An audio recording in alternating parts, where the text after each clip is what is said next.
Call of Duty Black Ops, we wanted to take players to an entirely new place and give them entirely new gameplay experiences, something they hadn't done yet with Call of Duty. And the era was perfect for that. And as we were doing our research and learning about these secret wars and these deniable operations and all this covert warfare that was going on underneath the layer of what people were seeing, they thought there was, it's this Cold War and Vietnam War and all this, but meanwhile there's these black operations that are going on between the two superpowers. And as we learned about those, we learned about the black operations and the kinds of soldiers and the elite forces that were conducting these operations. It just inspired all kinds of creativity and let us go and do things that Call of Duty hadn't done yet. Our game is not a game about the Vietnam War. It takes place during an era that also includes the Vietnam War. And of course, there were black operations that occurred, operations that people didn't know about during that era. And we'll be tackling that part of it, and it isn't the war itself. I would say that Call of Duty Black Ops takes the gloves off. Treyarch hasn't been afraid to do that in the past, and you should expect no different from Call of Duty Black Ops.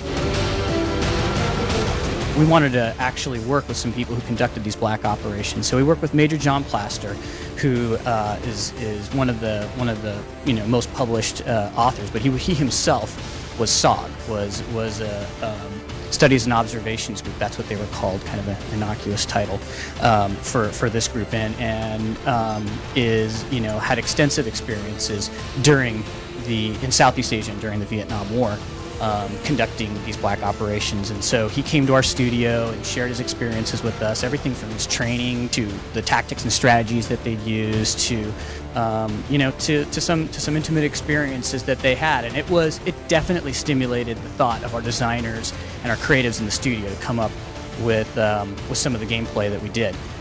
We also talked to the other side. We talked to Russian Soviet Spetsnaz during that era, and this is not the Russia of today. It is the Soviet Union, the formidable power that it was. So, and he was a inspiring individual, to say the least, as he talked about his training and what they would do. One of the things, as I mentioned, with Call of Duty Black Ops that we wanted to do was come up with all kinds of new, fresh gameplay. The idea to use alternative forms of ammo actually came from talking with some of these veterans, and they actually talked about packing their own ammo for the purposes that they wanted or that they needed. The bow and arrow or the crossbow was actually inspired by a couple of things. One is we were doing some research, and we learned that some of the indigenous people that worked in Vietnam, that worked with some of the special forces there, did actually use bow and arrow during their missions. It's a great stealth weapon, and if you're effective with it, obviously incredibly lethal, and you can go undetected. So we learned about that, and then we also heard from Major John Plaster that there was a member of SOG who would always choose a bow and arrow as he was going out on his missions. Now, in the mission that we have it actually featured in, you're behind enemy lines inside the Soviet Union, and it just seemed like the perfect device to be able, as it was, comes up during a stealth sequence.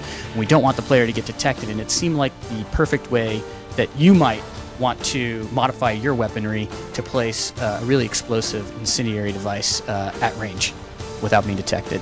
And the other weapon is the Dragon's Breath shotgun shell. Well, as far as we're concerned, we're creating a Black Ops game, so we did research on all different types of alternate forms of ammo. So when we're looking at much like the, inspired by these Black Ops soldiers, we look at a mission and we're like, well, what should our loadout be?